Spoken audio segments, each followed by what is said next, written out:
Hey everyone, James Reeves with TFBTV. We got a fun little video for you today. We're talking about the top 10 guns of 2018. 2018, hell of a year. Great year for TFBTV. We crossed over 500,000 subs this year, but it was a great year for guns. We had a lot of really good new releases. In fact, there were so many that we couldn't just do 5. We figured we could do 10, and there was still plenty to spare. In fact, there are a lot that didn't make this list. Now, to talk about the list, I didn't pick them this year. You guys did. And what do I mean by that? Well, we're gonna do it by top 10 new guns introduced in 2018 based on views on TFBTV. Now that sounds like that might be unfair, right? Because take, for example, some of the Glocks that were released in January of this past year, 2018. They've had a full year, the benefit of a full year to rake up TFBTV views from people like you. So I think the fairest way to do this is to do views through the first 30 days. Now it's funny because it drastically changed the ranking. At first I just sorted all the new gun videos by views, and there was a totally different top 10 than the top 10 that you're going to see today, but I think that this is the fairest way to do it. So let's get into it with number 10. Number 10 got 44,000 views in its first 30 days on TFBTV, and that is the Ideal Conceal cell phone gun.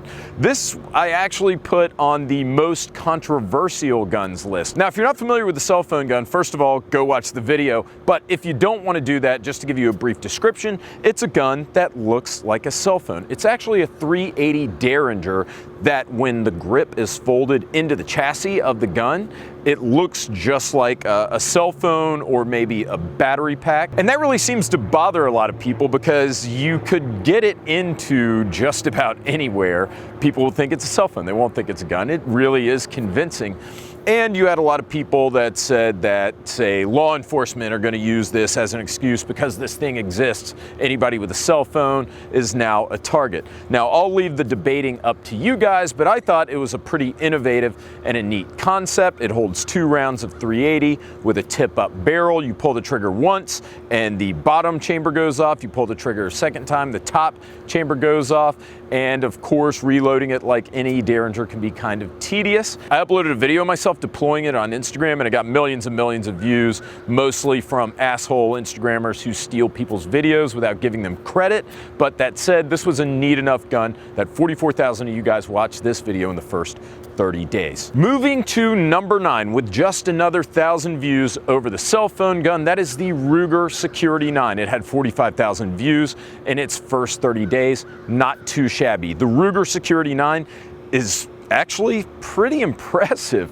It's a Glock 19 sized, a compact gun from Ruger that is about $300 street price, but it's pretty high quality. If you watch my review of it, I was pretty impressed with this offering from Ruger. It's a 15+1 9mm polymer frame. It's got a pretty good trigger with a pretty good reset. It's got front and rear slide serrations, and it works very well. It's reliable. It even shoots +P rounds. When I did the review for this gun in 2018, I was thoroughly impressed. And I think part of that is the expectation built in. When you get a gun that you know costs $300 and you're a little bit of a gun snob, you've got pretty low expectations. I thought this thing was going to be a steaming pile of shit, and lo and behold, it was actually pretty good. The trigger's not bad. It's lightweight, almost the same dimensions, weight, everything as the Glock 19. It's got front and rear slide serrations, a bunch of really innovative design cues. The only thing I really didn't like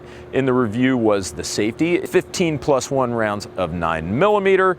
A functioning gun that's actually pretty usable and pretty accurate. I think I was making shots out to 50 yards on a silhouette target with it. I was really impressed with the Ruger Security 9, and apparently a lot of other people were too. 45,000 views in 30 days, not too bad. Moving on to number 8 with 50,000 views, we had the Glock 17 and Glock 19 MOS Gen 5. Glock came out with the 5th generation of its Glocks recently, which integrated a lot of new design features. You had the Glock marksman barrel, beveled and flared magazine well, omission of the finger grooves, ambidextrous slide release. I think in all there were about 20 improvements made to the Gen 5 Glock over the Gen 4.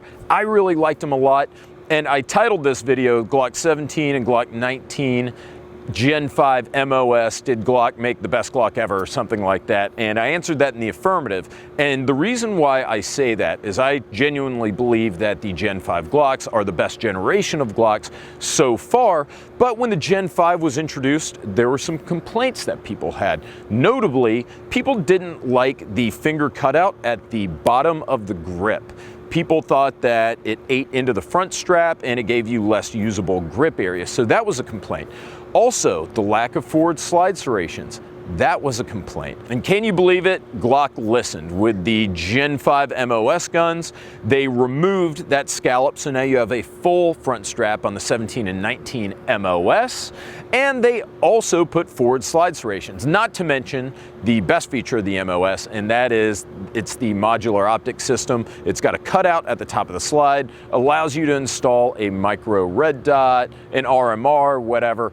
And that is so hot right now. Everybody's putting red dots on guns because they can't shoot pistols worth a shit. Glock's paying attention, and I think we've seen a lot of that lately. Glock really introducing a lot of new guns in the past year, year and a half, including the Glock 43X and the Glock 48, which I covered a week or two ago on TFBTV as new releases. Moving on to number 7, it's the IWI TS12 shotgun from Israeli Weapons Industries. That's right, the people that brought you the Galil Ace and the Tavor, they're making a shotgun now. And it's not just a shotgun.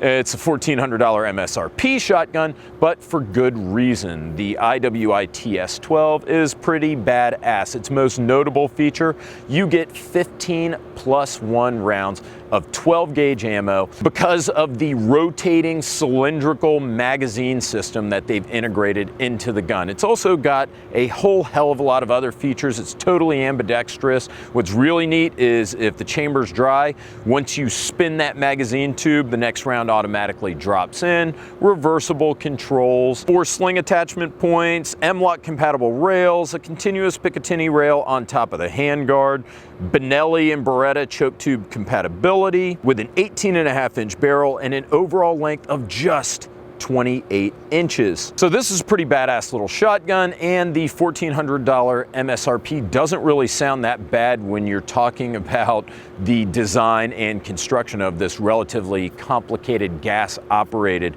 shotgun, and you really expect it to be much more expensive than $1,400 MSRP. That was one of my most favorite guns on this list, and I probably would have made this in my personal top 5 guns of 2018. Moving on to number 6 with 60,000 views, that's the Master of Arms Enyo. The Master of Arms Enyo I saw in July at TriggerCon. It was technically introduced at the very end of 2017, but we're going to go ahead and give it the benefit of the doubt because it really didn't start hitting the mainstream until this year. The Enyo is an AR-15 that weighs 3.6 pounds, so just about 3.5 pounds.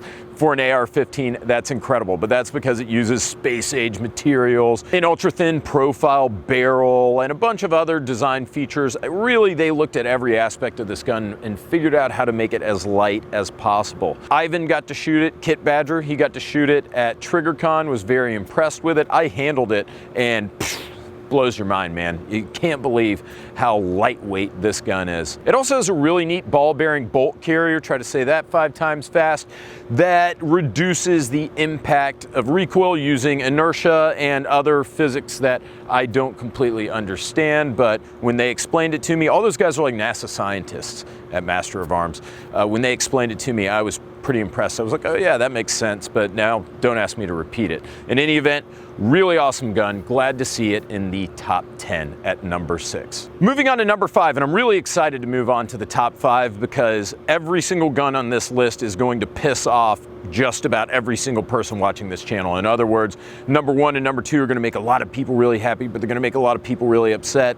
Number 3, number 4, definitely going to upset some people. And number 5, The High Point 1095 carbine is also really going to upset some people. It got 67,000 views in the first 30 days on TFBTV, and for good reason.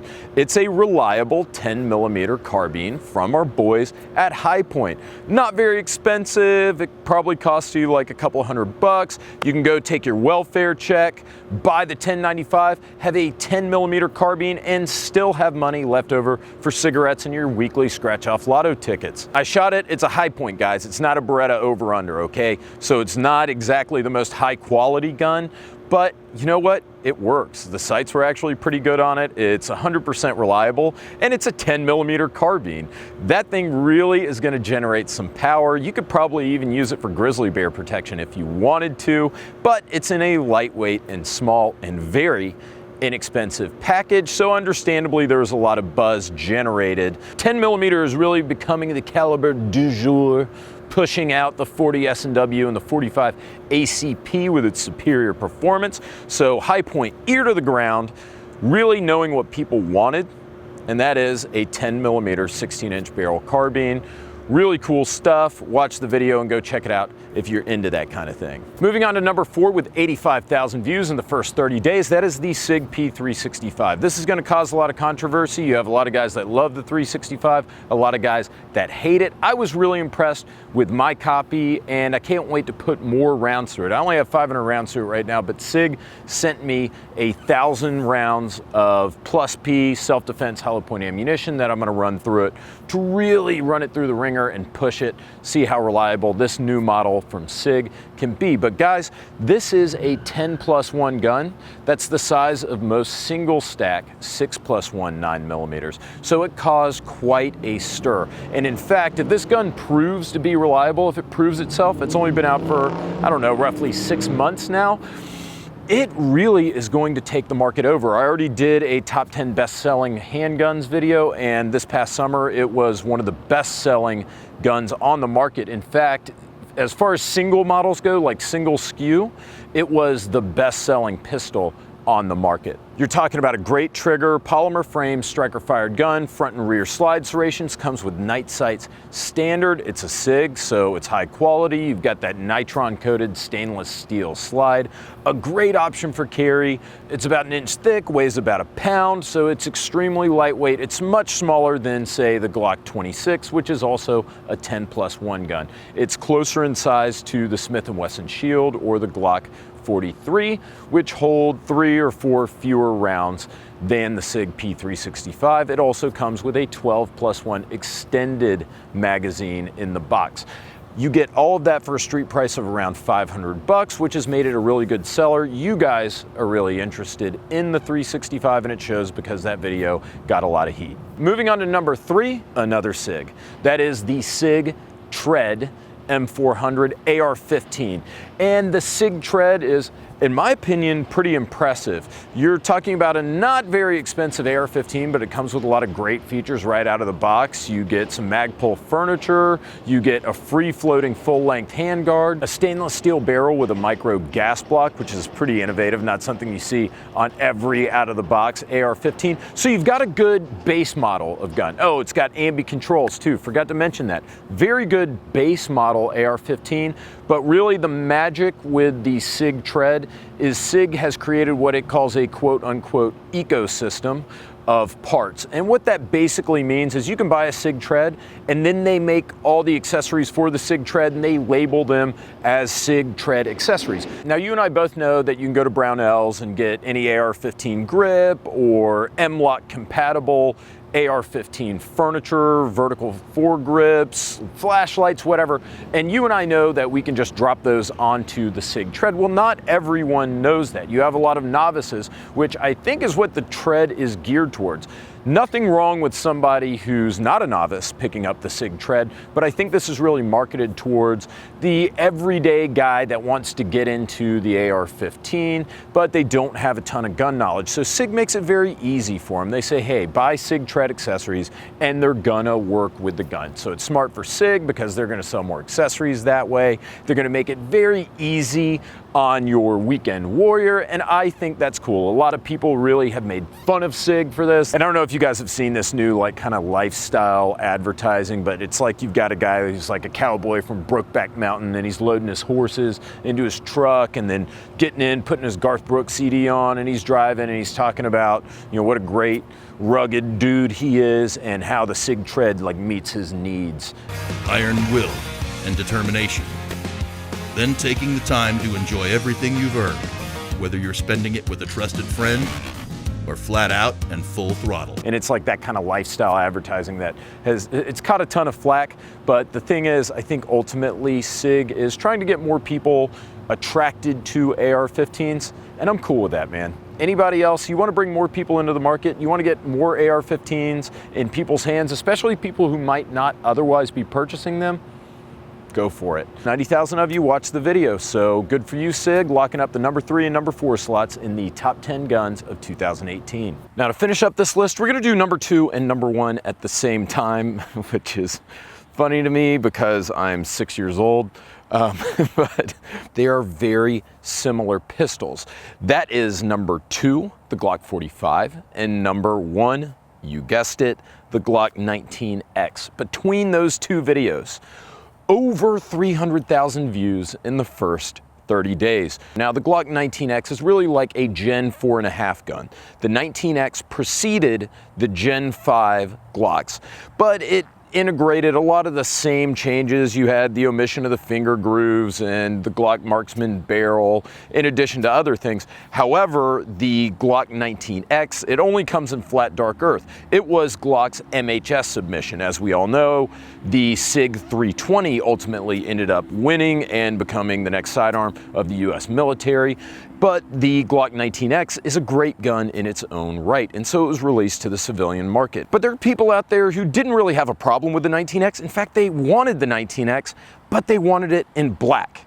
And with all the new Gen 5 improvements that I've already gone over. But for example, the Glock 19X doesn't have a beveled and flared magazine well. In fact, the magazine well is kind of tight, and you can't even use Gen 5 magazines in the 19X because the base plate on the magazine doesn't allow it to seat fully due to the lip at the front strap of the Glock 19X. So Glock listened to you guys, and they came out with the Glock 45, which is functionally the Glock 19X, but in black, with all the Gen 5 improvements, including the beveled and flared magazine well, and with forward slide serrations, which is another thing people were complaining about missing from the 19X.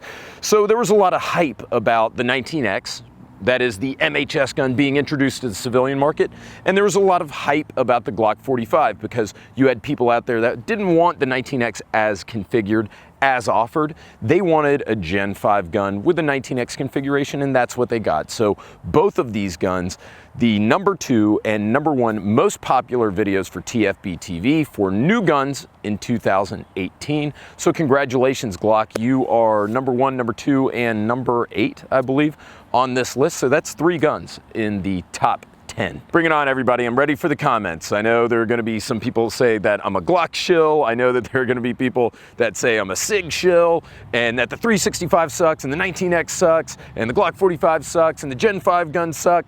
Whatever. I really enjoy all the discussion, all the dialogue. I don't shill for anybody. In fact, this video was put together based on what you guys watched, not what I wanted. But if I had to do a list, it probably would be pretty similar to this one. So I hope you guys enjoyed the video. And speaking of the best, we've got the best sponsors in the entire gun community. That is Ventura Munitions. They make great ammo, and they sell other people's ammo too. So whatever you want, you can get it from Ventura Munitions. They are great guys too, so don't be hesitant to buy anything from them. Also, my boy Kurt at Blue Alpha Gear, best gun belts in the industry. Go check him out too. Guys, we give a free gun away every month on Patreon. Automatic entry if you're at the $5 or $10 level. We just gave away an HK VP9B for 2018 December. So guys, go to patreon.com/TFBTV or tfbtv.gun.team to see how to enter. In any event, thanks again, guys. Happy New Year, Merry Christmas, all that. I will see you next week.